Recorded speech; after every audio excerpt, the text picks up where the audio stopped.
Friends வாங்க இன்னைக்கு குழந்தைங்க விரும்பக்கூடிய குழந்தைங்கள அட்ராக்ட் பண்ணக்கூடிய வகையில் நம்ம ஒரு மினி தோசை தான் சிம்பிளாக ரொம்ப ரொம்ப ரொம்ப ரொம்ப ரொம்ப சிம்பிளாக அட்ராக்ட் பண்ணுற அளவுக்கு எப்படி செய்கிறதுன்னு பார்க்கலாம் வாங்க.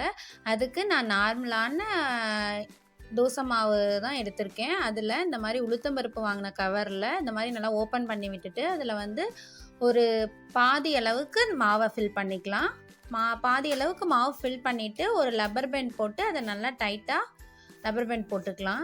லப்பர் பேண்ட் போட்டுட்டு அந்த கார்னரை கொஞ்சமாக கட் பண்ணி விட்டுறலாம். கட் பண்ணி விட்டுட்டு ஒரு தோசை கடாயை நல்லா சூடு பண்ணிவிட்டு அதில் இந்த மாதிரி குட்டி குட்டியாக ஊற்றுறதுக்கு நம்மளுக்கு வந்து ரொம்ப ஈஸியாக ரொம்ப சிம்பிளாக இருக்கும்.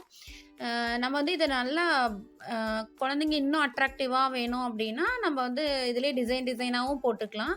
அப்படி இல்லை இன்னும் ஹெல்த்தியாக கொடுக்கணும் அப்படின்னா பீட்ரூட் தோசை, முடக்கட்டாங்கீரை தோசை, கேரட் தோசை இது மாதிரியெல்லாம் இந்த மாதிரி நெய் விட்டு சுட்டு கொடுத்தோன்னா டிஃபன் பாக்ஸ்க்கும் லஞ்ச் பேக் பண்ணி கொடுக்குறதுக்கும் இது யூஸ்ஃபுல்லாக இருக்கும். குழந்தைங்க ரொம்ப சாப்பிடாத குழந்தைங்க கூட கேட்டு வாங்கி சாப்பிடுவாங்க. கண்டிப்பாக அதை நீங்கள் உங்கள் வீட்டில் ட்ரை பண்ணி பாருங்கள். இந்த வீடியோ பிடிச்சிருந்தா லைக் பண்ணுங்கள், ஷேர் பண்ணுங்கள், சப்ஸ்கிரைப் பண்ணுங்கள். தேங்க்யூ, பாய்.